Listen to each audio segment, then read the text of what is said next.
आज हम थोड़ी सी बात कर लेते हैं ग्रेविटेशन के कॉन्सेप्ट की। तो ग्रेविटेशन बेसिकली क्या होती है? तो कहानी इस तरह से है कि न्यूटन बैठा हुआ था दरख्त के नीचे, उसके सर के ऊपर सेब आके गिरा। उसने कहा भाई ये मेरे ऊपर क्यों गिर गया, ये ऊपर क्यों नहीं गया? तो भाई उसने ऐसा क्यों सोचा? उसने ऐसा इसलिए सोचा क्योंकि सारे सेब नीचे ही गिर रहे थे। असल में होता क्या है कि न्यूटन ने कहा था सेब अपनी खोपड़ी पे लगने के बाद कि कोई भी बॉडी दुनिया के अंदर जो एग्जिस्ट करती है, बल्कि यूनिवर्स के अंदर कोई भी बॉडी एग्जिस्ट करती है, वो दूसरी बॉडी के ऊपर एक फोर्स अप्लाई करती है और दूसरी बॉडी भी उसके ऊपर एक फोर्स अप्लाई करती है। चाहे ये बॉडी कहीं की भी हो, जहाँ से मर्जी आ रही हो, जहाँ मर्जी जा रही हो, यूनिवर्स के अंदर जो भी बॉडी, कोई भी बॉडी है, वो दूसरी बॉडी के ऊपर ये फोर्स एग्जिस्ट करती है। उसको उसने नाम दिया था फोर्स ऑफ ग्रेविटेशन।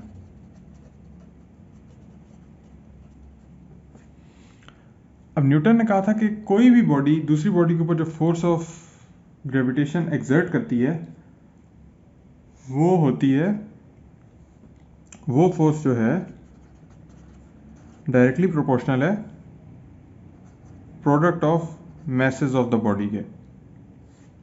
ये अगर हम कह दें m1 था बॉडी एक का मैस और m2 था दूसरी का मैस, तो जो फोर्स उनके ऊपर लग रही होगी वो उन दोनों के मैस के प्रोडक्ट के डायरेक्टली प्रोपोर्शनल होगी। यानी कि डायरेक्टली रिलेट हो रही है मैसेज के साथ और इन्वर्सली रिलेट हो रही है स्क्वायर्स ऑफ डिस्टेंस के साथ। अब अगर हमारे पास इन दोनों बॉडीज के दरमियान डिस्टेंस r था, तो वो फोर्स इन्वर्सली प्रोपोर्शनल होगी square of the distance r। तो इसको जब न्यूटन ने एक्सपेरिमेंटेशन के थ्रू थोड़ा सा जब हम प्रोपोर्शनैलिटी को चेंज करते हैं इक्वालिटी के अंदर,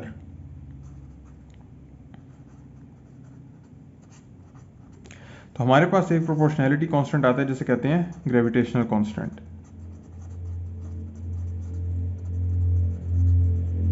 उसका नाम ग्रेविटेशनल कांस्टेंट क्यों है? क्योंकि ग्रेविटी की फोर्स के अंदर आ रहा था इसलिए। तो इसकी वैल्यू क्या होगी? इसकी वैल्यू निकलती है एक्सपेरिमेंट से। न्यूटन ने फिर मुख्तलिफ एक्सपेरिमेंट्स कंडक्ट किए तो उसे पता चला, उसने एक फोर्स मेजर की दो बॉडीज़ के दरमियान क्या आ रही है, उनके मैसेज जो थे वो उसे पता थे, उनके दरमियान डिस्टेंस उसने कितना रखा वो पता था। तो उसने जब ये सारी इक्वेशन को मैनिपुलेट किया तो उसने देखा कि ये जी की वैल्यू हर दफ़ा जो है वो सेम आ रही है। तो उस ग्रेविटेशनल कांस्टेंट की उसने वैल्यू जो निकाली वो थी 6.673 इंटू 10⁻11 न्यूटन मीटर स्क्वायर पर किलोग्राम स्क्वायर। अब ये वैल्यू जो है, ये इसको कहते हैं यूनिवर्सल कांस्टेंट ऑफ ग्रेविटेशन या ग्रेविटेशनल कांस्टेंट। इसकी वैल्यू पूरे यूनिवर्स के अंदर हमारी सेम रहती है। इसका मतलब है हमें कोई भी बॉडी, दो बॉडीज जिनका मैस पता हो, उनके दरमियान डिस्टेंस पता हो, तो हम उनके ऊपर ऐड करने वाली फोर्स निकाल सकते हैं। फॉर एग्जांपल दो बंदे खड़े हुए हैं,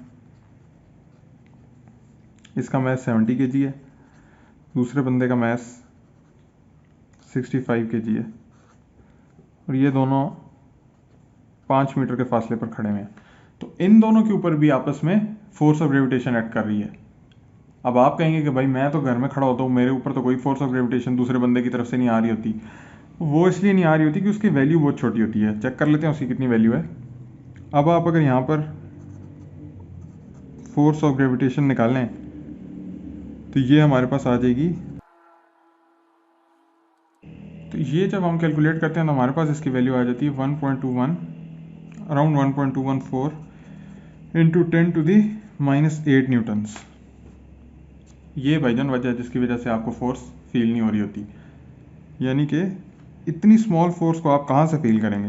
ये आप इसको अगर प्रीफिक्सेस में लिखें तो ये बन जाएगी तकरीबन 12.14 नैनो न्यूटन्स।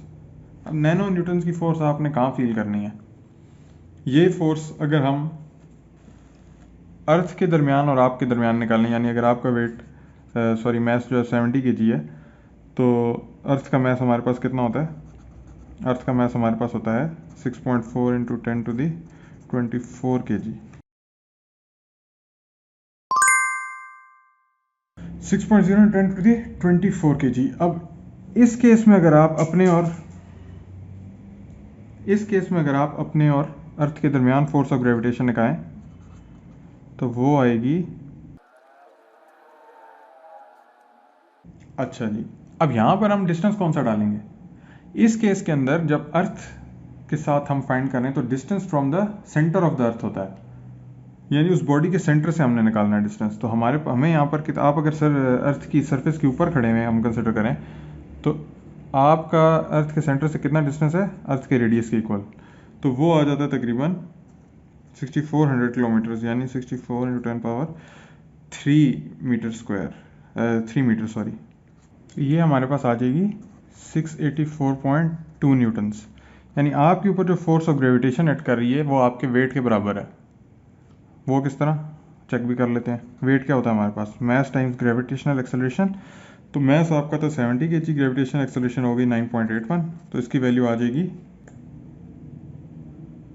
अराउंड 686। अब ये वैल्यू डिफरेंट क्यों आई है? क्योंकि ये वैल्यू हमने राउंड ऑफ करके ली हुई थी, लेकिन एक्चुअली आप देख सकते हैं कि ये इस माइन्यूट एरर के अलावा हमारी जो वैल्यूज़ आई हैं ग्रेविटेशनल फोर्स की वो वही है जो आपके वेट की वैल्यू थी। तो इसका मतलब आपके ऊपर जो earth force gravitational force exist कर रही है उसकी वजह से आपकी बॉडी का वेट है। अब इसी कॉन्सेप्ट के अंदर से हम एक इंटरेस्टिंग चीज़ भी निकाल सकते हैं। वो कैसे? अगर आपको अपना वेट पता हो तो आप mass of the earth find कर सकते हैं। ये क्या बोल दिया भाई? इसका मतलब ये है कि आप mass of the earth find कर सकते हैं, आपको सिर्फ अपना वेट पता हो। तो वेट आपको कैसे पता चलेगा?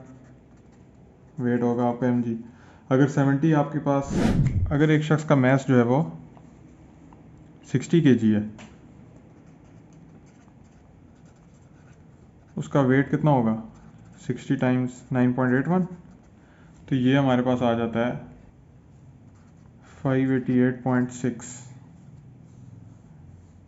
तो इस वेट को हम equal to force of gravitation रखें तो हमारे पास आ जाएगा 588.6 न्यूटन्स इक्वल Gm1m/r²।